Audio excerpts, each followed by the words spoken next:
Welcome everyone to ACE's 4th annual Earth Week Climate Teach-In. We have a lot of fun and learning in store for all of us today, and we are so excited to have everyone here. This is going to be a 1-hour-long program, and I am ACE's Director of Education, Reb Anderson, and I am going to be your host today. So if our guest speakers can take themselves, put themselves on video, I will be introducing you in just a moment. I want to start though by encouraging everybody to use the chat feature in Zoom. So if you can open up the chat, some folks have already started chatting in, and chat in for us where your school name and where you are from. And at the top of your chat box, you should see some options for who you want to send that chat to. Please pick all panelists and attendees, and that will let your chats be seen by everyone, all of our guest speakers, as well as the other participants on the call. We have a really active chat during these programs, and so this is a chance for you to ask questions of our guest speakers, as well as chat with other attendees of the webinar. This is great. I see Sage Academy from Palmdale, California, Greenville Technical College from Greenville, South Carolina. Welcome. Cesar Chavez Elementary from Greenfield, California. Choate Rosemary Hall Environmental Immersion Program. Welcome. So yeah, please keep your chat window open. This is also what you will be using to send chats to respond to the trivia questions that we have. So this is an important part of our feature today. And if you haven't done so already, you can take a selfie of yourself with your class and send it to me, reb@acespace.org, or just reply to any of those emails that I've been sending you, reminding you about the program. And you will be entered to win one of our several $50 gift cards to the store of your choice today. So we love to see everyone who's out there participating. So please send us those selfies. Okay, so let's get started. I would like to now introduce the guests that we have with us today. First, I'd like to start with Rose Strauss. Rose is a sophomore at UC Santa Barbara. She became interested in climate justice organizing when she lived in the Bay Area and heard about a proposal to bring coal on a train to Oakland. This really catalyzed her work on climate change, and she started a group called Bay Area Youth for Climate Action when she was 14. After graduating from high school, Rose got involved with the Sunrise Movement through their fellowship program for the midterm elections, and she now works co-leading Sunrise's National High School Campaign for the Green New Deal, which we'll learn about later on. So, welcome, Rose. Tell us something about yourself. Hi, everyone. So excited to be on this call today. I'm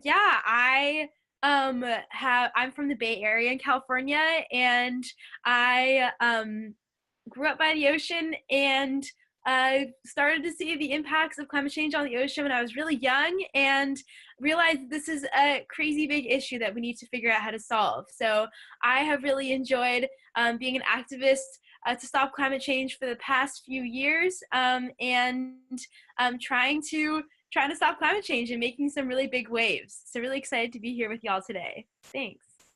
Thanks, Rose. We're so excited to have you. So next, I'd like to introduce Scott Denning. Scott Denning is a professor of atmospheric science at Colorado State University.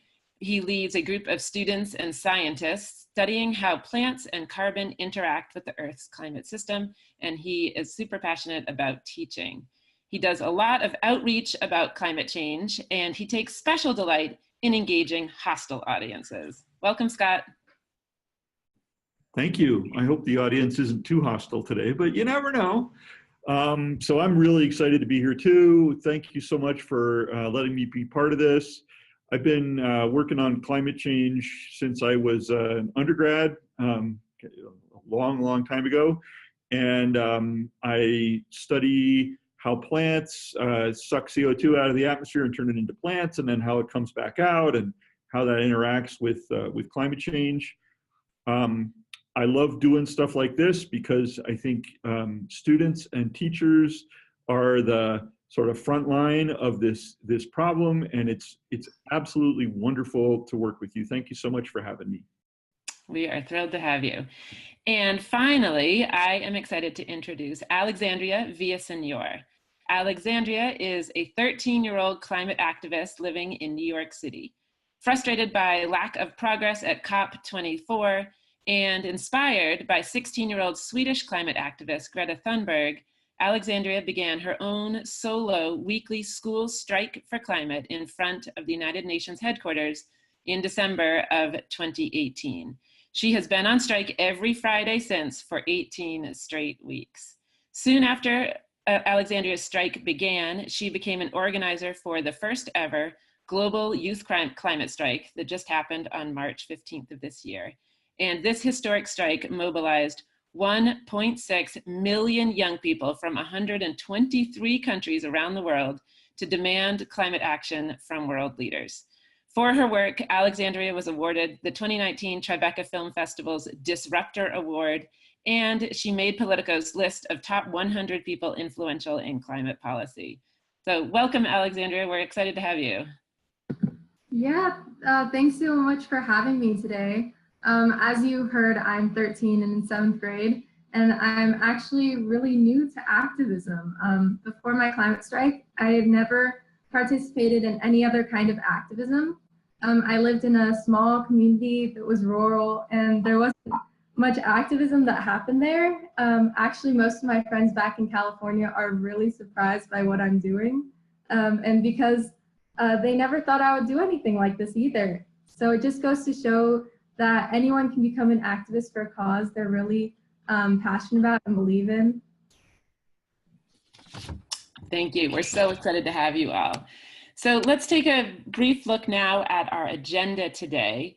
We're going to start out looking at climate science, and Scott Denning is going to do his famous greenhouse gas molecule explainer. Then we're going to be moving into youth climate stories, watching a video as well as hearing some stories from our panelists. Then we're going to move into climate solutions, and we'll be talking about the Green New Deal, and also how young people can support and be part of the Green New Deal, as well as the youth climate strikes that have been happening and are continuing to happen. And then we're going to talk specifically about how young people who are on the call with us right now can take action by joining a campaign called the Class of Zero that we're going to be having another guest speaker come on at the end to tell us about. And throughout it all, we will be mixing in some trivia to win prizes, and also questions and answers with our guest speakers. Okay, so I would now like to turn it over to you, Scott. And can you give us a short explanation of how climate change works? Sure. So first of all, the sort of main thing I like to remind people is that you all really know how this works. Adding CO2 to the air warms the climate for the same reason that day is warmer than night, or summer is warmer than winter, or Miami is warmer than Minneapolis. It's all about heat, and heat in minus heat out equals change of heat. So anytime you change the amount of heat coming into the world or going out from the world, that it changes the world's climate. It's the only way climate can really change. So the heat all comes in from the sun. Everybody knows that. You go outside and you can feel it beating down on your head. But if that was the whole story, that's just heat in, right? Heat in, heat in, heat in. The world would get hotter, hotter, hotter, and then it would boil and vaporize and be the end of the world. So that's not what happened. What has to happen is the heat has to get back out, and to get back out, it has to go through the air. And air is made of gas. The gas is made of molecules. There's two kinds. That almost all of the air is made of oxygen and nitrogen. Oxygen is 2 oxygen atoms, kind of like smucked together with shared electrons. It's a chemical bond. Nitrogen is 2 nitrogen molecules smucked together with a chemical bond. Those molecules get in the way of the infrared rays that are going out through the air and carrying the heat away. But the only thing they can do when they absorb energy is go, woo. It doesn't really make that sound. I just make that part up.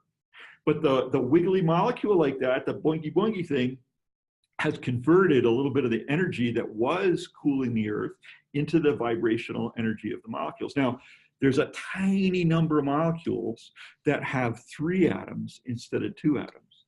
And by far, the most abundant 3-atom molecules in the air are water and carbon dioxide, CO2. So I only got the 2 hands. So let's let this be the carbon dioxide, right? So now I'm a CO2 molecule, and along comes, you know, infrared radiation going out to space, and it can grab a hold of those charged electrons, go woo, or back to its ground state, whoa, whoa, whoa, just like O2 and N2. But there's more, because unlike O2 and N2, it can go beep, boom, beep, boom, beep, beep, whoop, whoop. Each one of these different ways of wiggling that molecule will absorb a slightly different wavelength of infrared light, a slightly different energy level of IR photon that's on its way out to space. And that's what makes CO2 a greenhouse gas. It's not because of like greed or capitalism or Al Gore. It's just because it's got 3 atoms instead of 2 atoms, and there's more ways you can wiggle, very good, more ways you can wiggle a 3-atom molecule than you can wiggle a 2-atom molecule.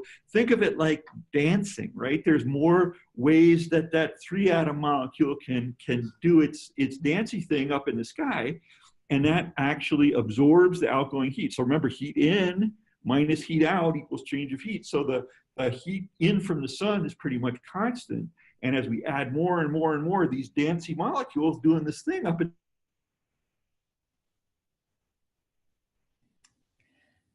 Scott.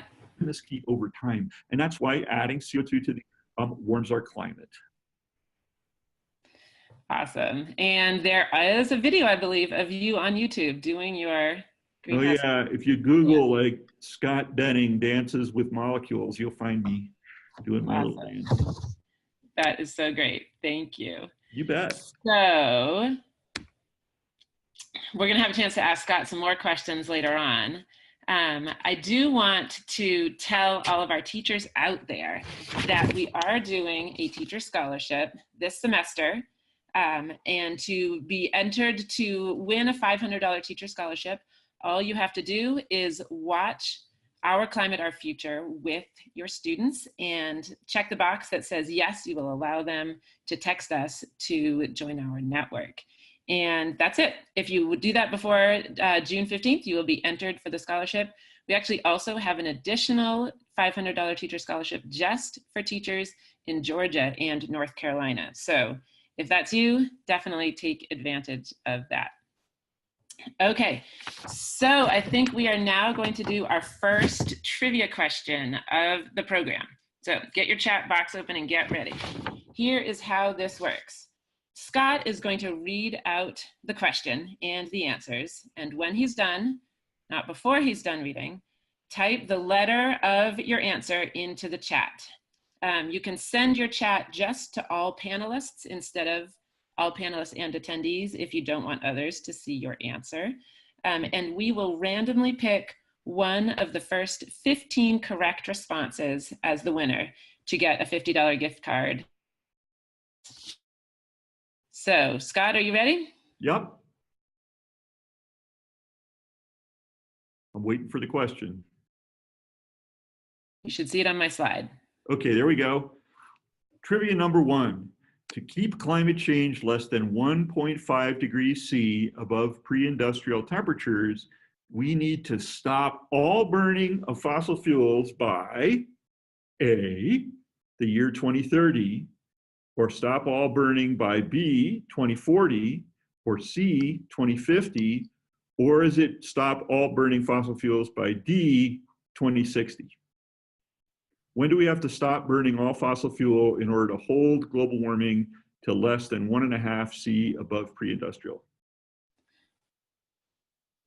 All right, looks like we see a lot of answers coming in the chat. Scott, do you want to tell us a little bit about where some of this recent science has come from? Sure. So, you know, in 2015, all the countries in the world pretty much agreed to hold global warming less than 2 degrees C above pre-industrial temperatures. And they also said, if we can, we're going to try to hold it below 1.5 degrees. And then the IPCC, which is this big UN agency, sort of looked into, is it worth doing? Is it like a big deal to keep it at 1.5 degrees? And they said, yes, it's hugely important. And then 2, what would it take to keep keep global warming below 1.5 degrees? And they came out with a big report last October. And the answer was B, 2040. If we stop burning all fossil fuel by 2040, we have a pretty good chance of keeping global warming below 1.5 C and like save the corals, save the rainforest, all kinds of impressive gains that we have if we do that. All right, so the answer is B, 2040. And who's our winner, Scott? Uh-oh, am I supposed to know who the winner is? I thought somebody else was picking the winner. It is, I can find it for us. Looks like Melinda, who is running our tech in the background. Oh, I got it. New Leaf. All right. I think that's the name of a school. Congratulations to New Leaf. We have your email when you registered, and so we will be sending you out some options for your gift card. All right, that was just the trivia number 1. They are going, oh, there they are in the chat. They are excited. Congratulations. Okay, so let's move on. We are now going to watch a video from Our Climate, Our Future about a young woman named Tanisha from Chicago, and she's going to be telling her climate story.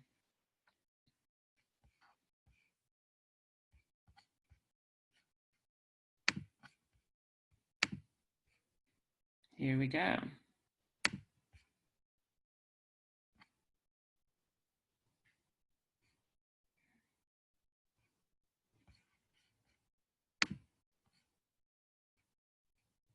You never had to consciously think about breathing before the asthma attack, and now you're having one, and you're trying to remember how to breathe.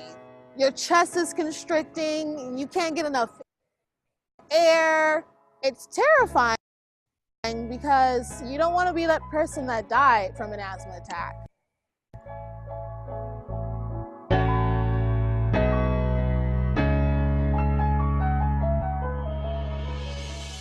I'm from South Shore. It's a neighborhood on the south side of Chicago, and South Shore is primarily people of color. It's a primarily Black community. Oftentimes you'll have like highways, which are really big sources of pollutants and contributors to air pollution in Black and brown neighborhoods. There's a lot of coal-fired power plants on the south side, and there's a lot of industries on the south side, which not only is harming air quality, it's harming soil pollution as well. And so there's contaminated soils over there, there's contaminated air. A lot of children have asthma or other types of lung diseases because of the air they're breathing. Climate change disproportionately affects low-income and marginalized communities, such as communities of color. But the resources to mitigate those effects are not funneled into those communities. Imagine having to deal with contaminated soil where your kids can't go outside and play, and contaminated air, which you just can't avoid, and not having the resources to deal with that. And so you just continuously getting sick. It upsets me. Sometimes I feel like there's very little I can do about it. A lot of the work I do on campus is about environmental injustice, and it's upsetting because it's not as unintentional as people think.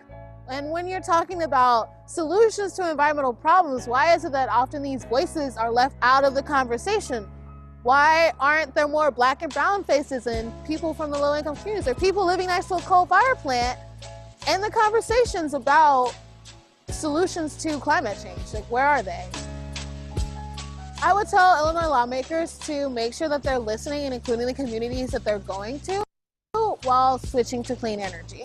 I don't understand why we have to fight for clean air and clean water. We need clean air to live. It's time to take action, and we need to do something about it. One of the best ways to start is by voting.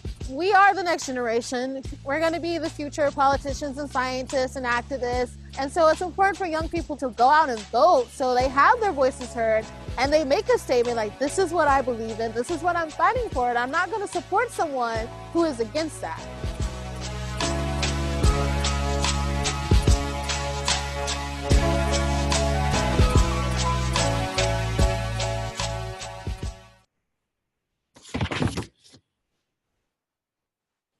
So Tanisha's story is just one of several, a whole interactive map of youth climate stories that we have on Our Climate, Our Future. She is an incredibly strong and passionate advocate for climate justice work. And your students can also submit their stories on Our Climate, Our Future. At the bottom here, we have a form. If you have a story to tell about how climate change has affected you or how you are taking action on climate change, please fill that out and tell us. I'm gonna, in a minute, turn it over and we are all gonna get a chance to sort of react and respond to Tanisha's story. But before I do, I just wanted to give our speakers a chance to share any reactions that they have to Tanisha's story.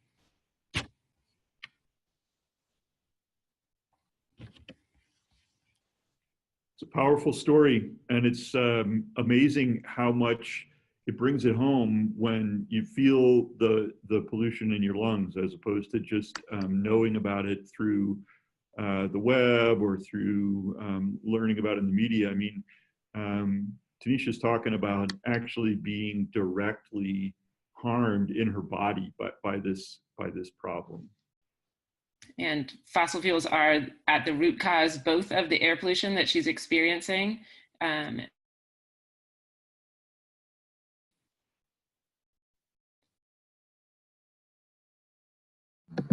Yeah, it's upsetting because climate change will affect low-income and marginalized communities the most, and not just in the U.S., but other countries. The cyclone that hit Mozambique, it's upsetting.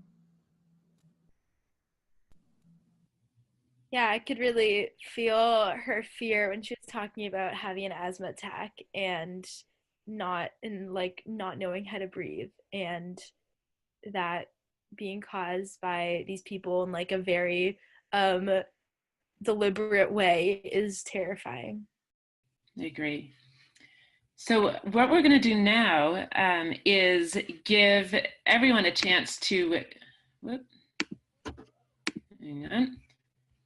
to share your thoughts and reactions. And here's how we're going to do this. Here we go. Okay, so we are actually going to create a word cloud. And here's how you can respond. The question is, what is one emotion that you feel after watching Tanisha's video? So you can respond in two ways. Teachers, if you're on your computer, you can go to the link that I believe Melinda is going to just put into the chat, and you can respond there. Or you can pull out your phone and text to the number 37607. And first you have to put my name into the text. So Rebecca, ANDER 082, and then what it's going to do is ask you, you can respond with a word, give one word for an emotion that you feel after watching Tanisha's story. And this is going to start generating a word cloud right in front of us that we can see come in. So go ahead, everyone, and take a moment to do that.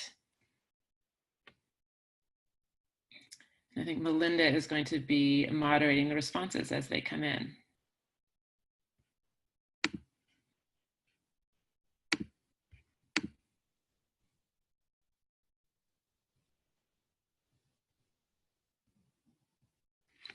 Okay, Nancy says, yeah, I can put in, or Melinda, can you put into the chat the texting instructions if they're not clear on the screen? text to 37607, and then it's Rebecca Ander 082.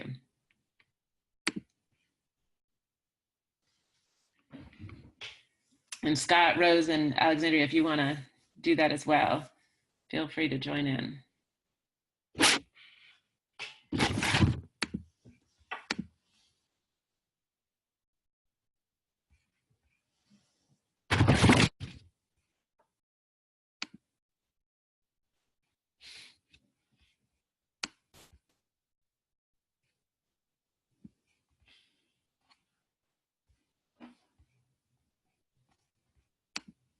Here we go.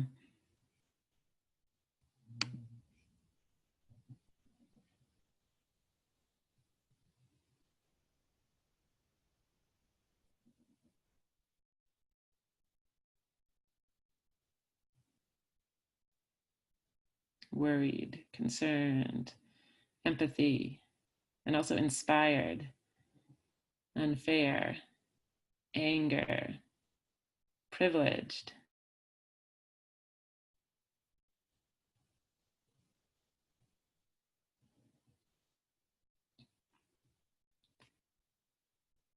Thanks, everyone. I love seeing the responses come in and watching this cloud grow. This is really neat. And I will send out this word cloud afterwards so we can see what we ended up creating.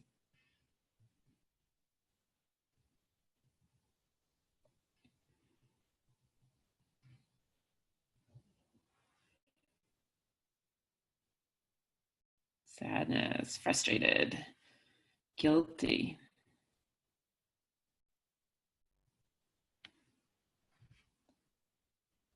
Yeah, I think I feel also the motivated feeling, the sort of galvanized to do something about it, to take action, which I'm excited to move into that piece of our work now, how we can all step up and take action.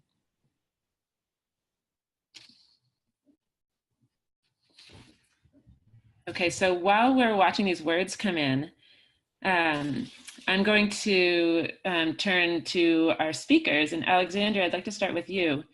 Was there a moment for you that really brought climate change home to you and made it real? Yeah, there was. My personal story really starts out with that I moved to New York City this past August. Before then, I used to live in California, where I was born and raised. And this past November, I was actually visiting family in Davis, California. And during that time, the Camp Fire in Paradise broke out. And even though my home wasn't in the direct line of fire, we got a lot of the smoke. It was the worst air quality in the world. The AQI, which stands for Air Quality Index, actually reached 350, which is in the hazardous category. And since I have asthma as well, this was a very unsafe situation for me to be in. And so my family decided I had to go back to New York City early. And at that point, I started to make the connection between wildfires in California to climate change. And I learned that climate scientists can actually calculate a climate change signal from wildfires. So that can attribute to the size and strength of the fire to climate change. And it was fascinating to learn, and also upsetting though, when I learned that humans were changing the climate so much that wildfires were getting worse. Yeah, did you feel it in your, I get a lot of wildfire smoke where I live too, and you get it in your throat, you feel it in your eyes. Yeah, I woke up nauseous a couple times. Yeah, thank you for sharing. Rose, I'd like to turn to you. Do you have a time when you have experienced climate change, or have you also, could there also be, I'd love to hear a time when you have felt most inspired or motivated to act on climate change? Yeah, I'm also in California, so unfortunately, I have also experienced this. I remember last year was my first year of college. It's like just getting here, and I already was like, kind of having a hard time adjusting. And and I was having a hard time sleeping at school. And then these fires broke out and all of the power went out where I was living. And there was an emergency alert at like 2 a.m. and it was like, evacuate. And I was like, oh my God, like I just started crying, and my roommates were like, what are we supposed to do? And the RAs who are supposed to like look after you when you're a freshman came out and were like, it's okay, no, we're staying. And we were all just so confused. And it was just like this horrible confusion and anxiety that just was like, you know, everyone felt it in California at that time. And I think that's a time where I was just, you know, I don't even know if that was motivating me to act as much as just felt the weight of the issue so much and just made it seem so much more urgent. So yeah, the way that I feel like I deal with my climate activism is more just like, this is so urgent. Like, we don't have time to like talk about this anymore. We just have to start doing things. And stop this. Yeah, and when you feel it in your body, it becomes that much more real and tangible. Yeah, I think we have, if this has been something you've experienced also, I'd love to see some responses from participants in the chat and what your stories have been and your experiences. And we'd love to hear about them in the Our Climate, Our Future map for potential future stories to put onto that map. All right, thank you all for sharing. And I'm excited to share this word cloud out with everyone. This is a really beautiful piece of work. Okay, so we are going to move on to our second trivia question now. And Alexandria, this one is for you to read. So just like before, put your answer into the chat once Alexandria finishes reading the question, and we'll pick one of the first 15 correct responses as the winner. Okay, you ready, Alexandria? Yep. Go ahead. So climate change is responsible for how much more land being burned by wildfire each year in one Western US now than 25 years ago, in the Western US now than 35 years ago. So A, 33% more, B, 36% more, C, twice as much, D, 3 times as much. Okay, so put your answer in the chat. I see lots of responses coming in.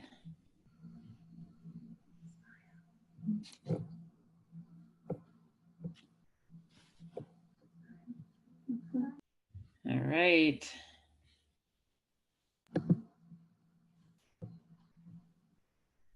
Give you all a few more seconds to gather your responses and get them in. And Melinda, we've got 15 correct ones. Give us a answer. Give us a winner.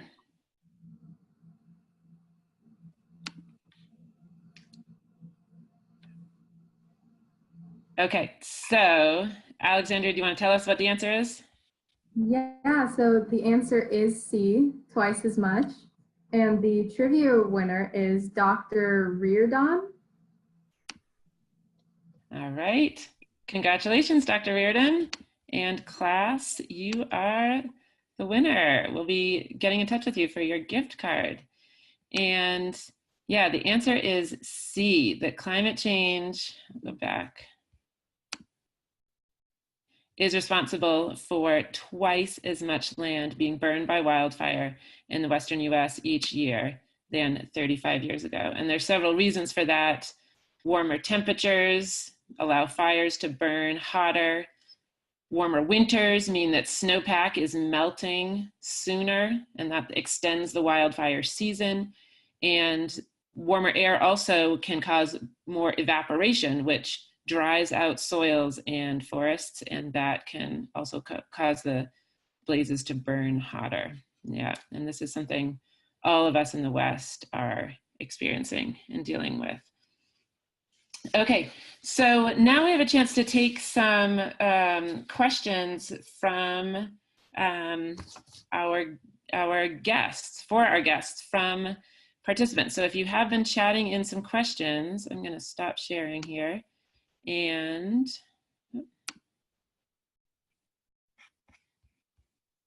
get a chance to take some questions. All right. Let's see. Do we have any questions coming in?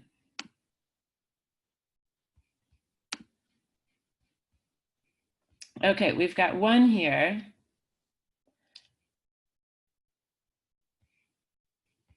Why is climate change so dangerous to the environment? Scott, can I give that one to you?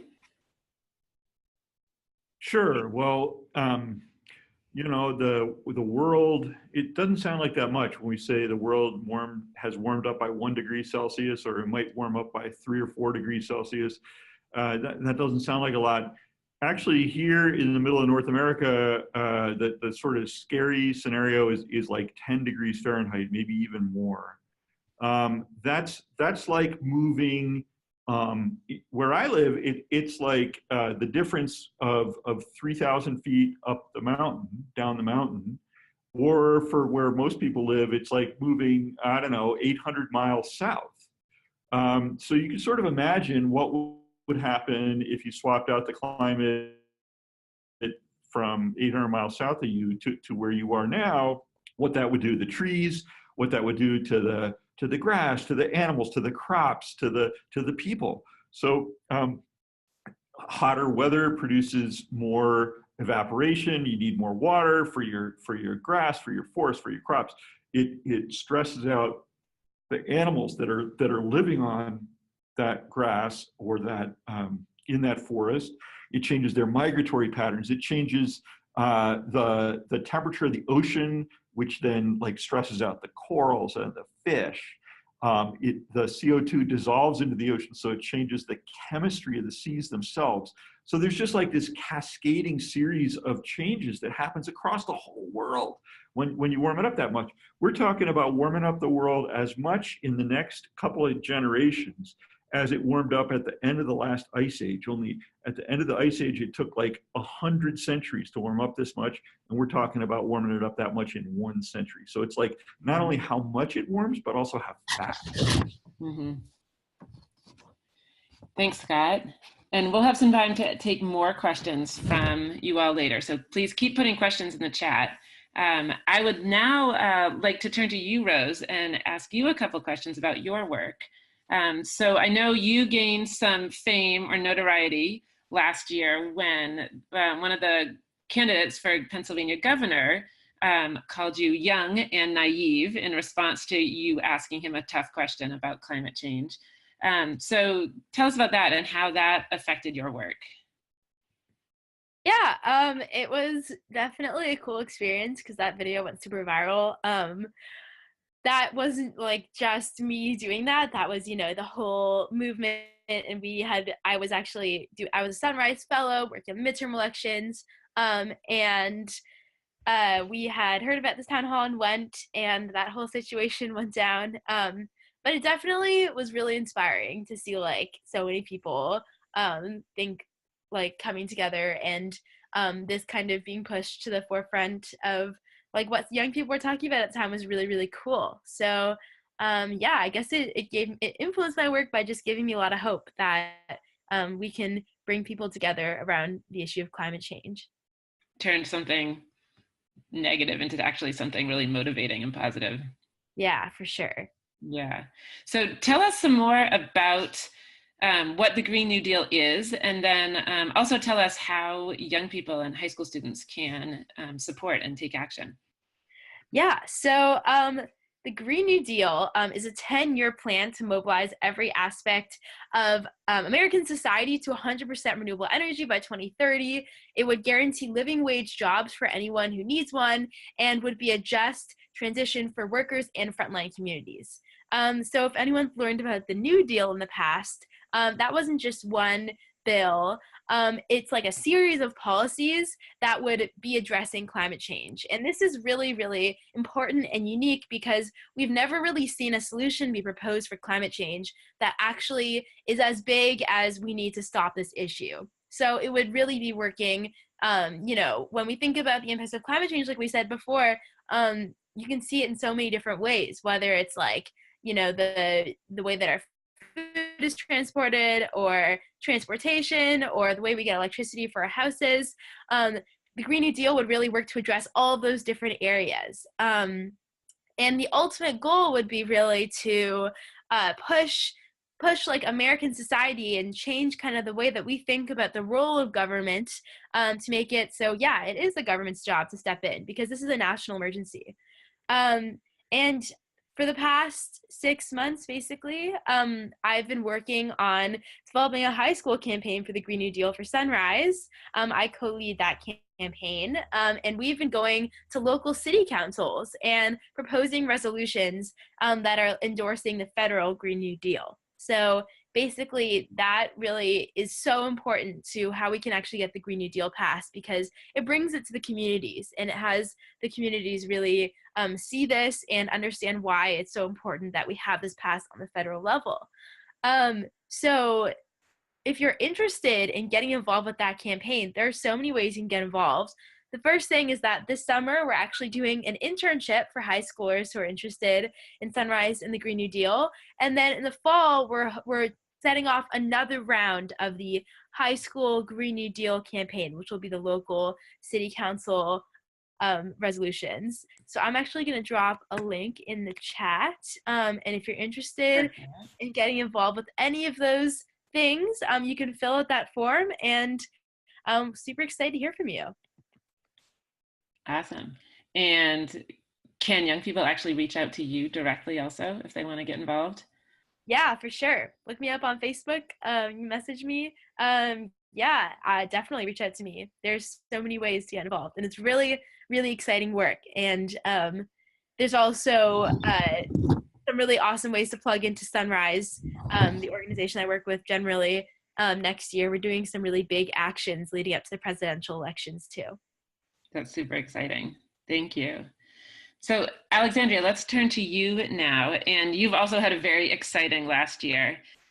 Can you tell us, when did your personal climate strike turn into something much bigger? Yeah. Well, when I started my climate strike, I didn't think anyone would pay attention at the beginning, and for 18 weeks, nobody did. People would walk by and even try to wouldn't even look at my signs, but people were paying attention on social media. I watched as Australia had their big climate strike in November, and I reached out to the organizer, and she helped me start planning for a national climate strike here in the US on March 15th. In the beginning, it was just Australia and the US, but before we knew it, in January, it became a global climate strike. So from there, I linked up with other activists all over the country in order to make the global climate strike happen. I helped start US Youth Climate Strike, which is a group of activists who plan for the global strikes, or the United States strikes. And after March 15th, I decided to start my own nonprofit called Earth Uprising that will also do climate education and teach young people how to be activists. So a lot has happened in a really short time. Yeah, that is so true. Was there one particular highlight for you around the March 15th global youth climate strike? Yeah, there was a lot that happened on that day. It was so chaotic, which is what we wanted. But one of my favorite parts of March 15th was working with Greenpeace International. I asked Jennifer Morgan, who is the executive director of Greenpeace, if she would let activists all over the world take over their social media accounts, and she said yes. So I got to coordinate with activists all over the world. And for the 24 hours of March 15th, we passed the Greenpeace social media accounts from time zone to time zone, and each country took turn live streaming their climate strikes. It was just a global experience, and it was awesome to see each strike in every country. That's awesome. There was a lot of media and social media that day. That was really exciting. Yeah, so cool. So let's go now to our third and final trivia question. And then I think we'll have a couple minutes to take a few more questions after that. Okay.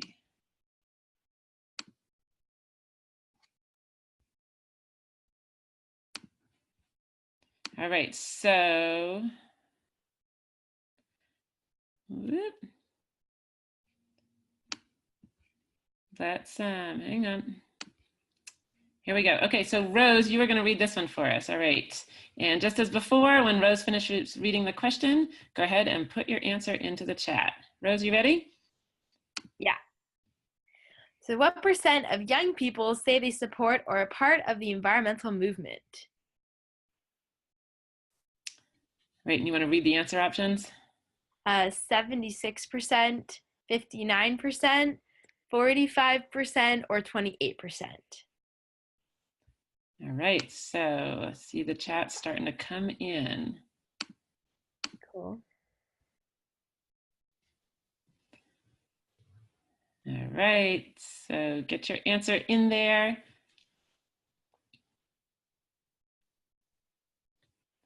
And we will pick a winner in just a moment.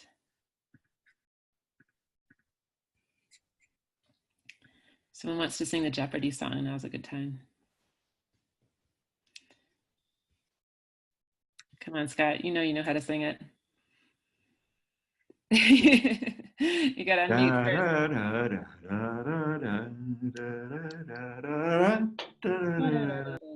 first. Okay. Finish up. Last couple seconds. And looks like we have a winner. Okay, Rose, you want to tell us what the answer is and who our winner is? Yes, the answer is B, or 59%. So our winner is going to be Gina Castro Brandt, whoever's from that school. That's awesome. Congratulations, Gina, in class. Cool. So yeah, this is really awesome because this shows, this graph shows in 2016 the amount of people who are supporting the environmental movement who are young people, and in 2018, and that number has gone up a lot.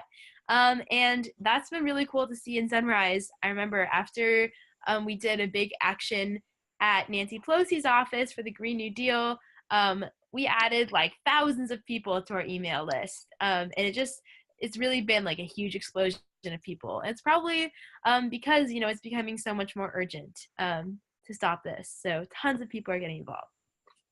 Yeah. Thanks, Rose.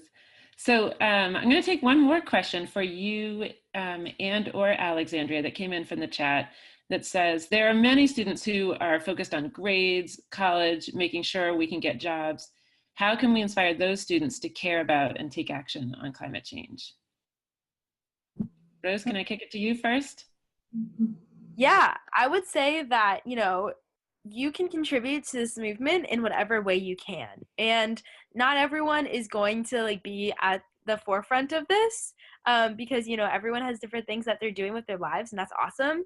But there are always ways that you can go to an action and participate once a month through your 1 hour. Because showing up is really what we need to make the difference for this. The goal of most of the organizing that we do is to take people from kind of passively supporting what we're doing, kind of just on the sidelines, maybe I agree, to yeah, I definitely agree, and I'll come to that action. So that's really the goal of what we're doing. So if all of those people who are really focused on college, but also think that, hey, this is something that's also really important, and come to that action, that we can actually win this. Yeah, I guess my answer to that question is that the IPCC says we have 11 years to reduce greenhouse gas emissions or climate change becomes irreversible. And with that, we'll see more extreme weather events, and we'll experience droughts and disruption to our food supplies. And sometimes I worry that some of the jobs we're being prepared for won't even be there by the time we're grown up because of climate change. So climate change is really an emergency, and we have to find a solution now. And so possibly one of the solutions is thinking about how your school and your looking for work and career can be also connected to this issue, because I think there are going to be a lot of employment opportunities. There are now, and there will be more in the future in this area. Yeah. Thanks to both of you. So now I would actually like to bring on another special guest to tell us about how students can get involved and join ACE's Class of Zero campaign. And that is Corey Wagner. So Corey is from Chapel Hill, Carborough, North Carolina, and is a junior at Chapel Hill High School. He is an ACE Action Fellow and a member of the student leadership team that's leading the Class of Zero campaign. And in the summer of 2018, Corey spent 3 weeks in Beijing, China, learning about the country's push for sustainability. There, he witnessed how China's lack of free speech and transparency in government has hindered NGOs and other groups' efforts to create effective change. And this is one of the many things that has influenced Corey's interest in voter action and organizing. So welcome, Corey. Hey, everybody. So I think before I turn it over to you to talk about Class of Zero, we're going to start with a short video that explains it. All right, and I'm going to go off video here.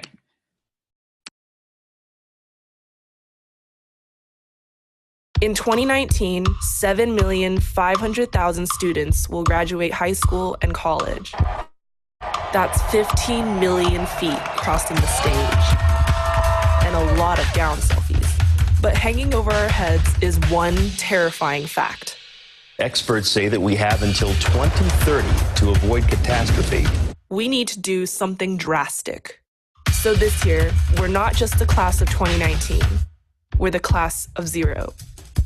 Zero emissions, zero excuses, zero delays, zero denial, zero, you're just kids, zero, it's too expensive, zero asthma deaths, zero seas rising, zero time to waste.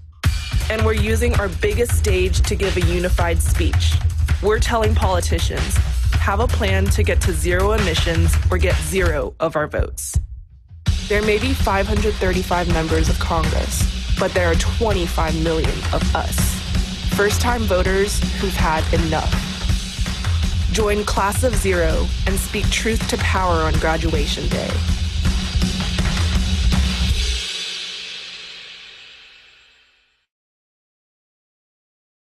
All right, so Corey, welcome, and tell us some more about what Class of Zero is all about.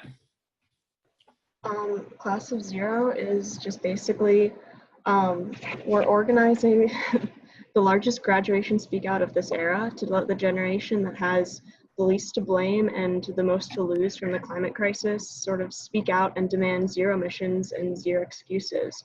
We're trying to let our generation tell politicians of all parties that to get our vote in 2020 and 2019 and forever on, you're going to have a plan that will get us to zero emissions by 2030. Yeah, we're basically just a group of high school students and college students that we're really passionate about this from all sorts of different reasons and backgrounds, and we just want to help other people confront this crisis and come to a solution so that our futures are secured. Thank you. And how can young people who are with us right now get involved in the campaign?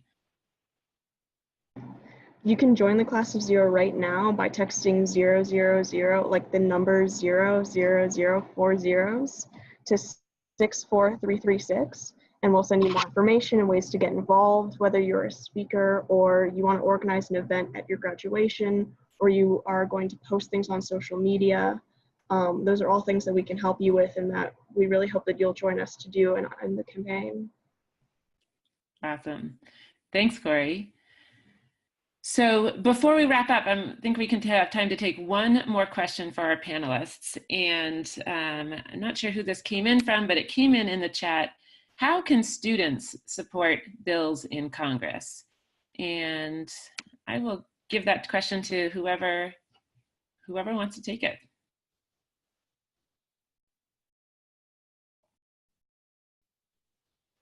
And this could be young people either over the age of 18 or under the age of 18. Yeah, there's a lot you can do.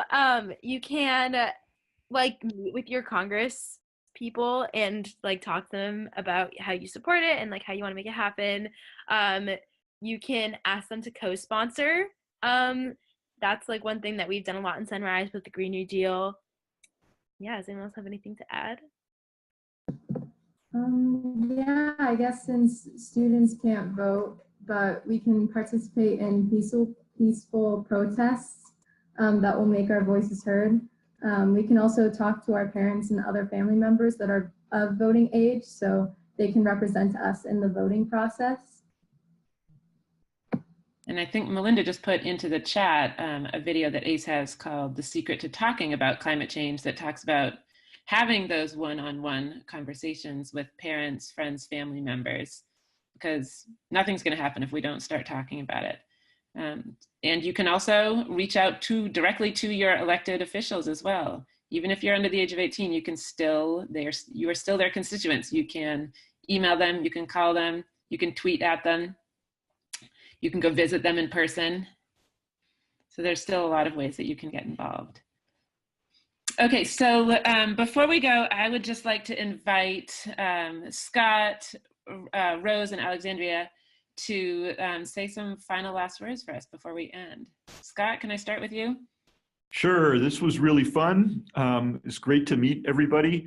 And I think one of the most important things we can do is to talk to each other and keep this issue on the front burner, and talk to your friends, talk to your families, talk to your elected reps, talk to everybody. Keep up the good work, and thank you so much for letting me be part of this fun hour. Thanks, Scott. Alexandria. I just wanted to say that being passionate about something doesn't mean you'll always be motivated and ready to do the work.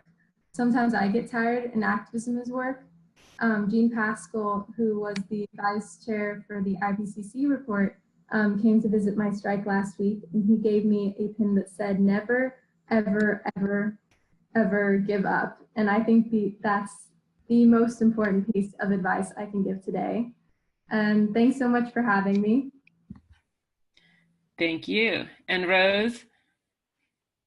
Yeah, thank you all so much for having me today. And I would really encourage everyone to think about getting involved with Sunrise and the High School Green New Deal campaign, because it's a really cool experience. And if you want to know how to make local change and how to work with policy and how to organize your community, those are all skills that you can learn. So yeah, thank you guys. Thank you. Well, thank you to all four of you for joining us today. Corey, you as well. And also a huge thank you to everyone else who joined us, teachers and students and everybody. So students, you can text 0000 to 64336 to get involved with the class of 0. And teachers, remember to watch Our Climate, Our Future with your class to be entered to win our teacher scholarship. And we will be sending out a recap email soon with the link to watch this video, or you can send it if students missed it. You want to allow them to watch it later, we'll be sending that out, as well as all the opportunities that our guests shared with us today that are ways to take action. So thank you everybody so much for joining us. I will be putting up one final screen that you can see ways to take action. And we loved having you. Thanks everybody.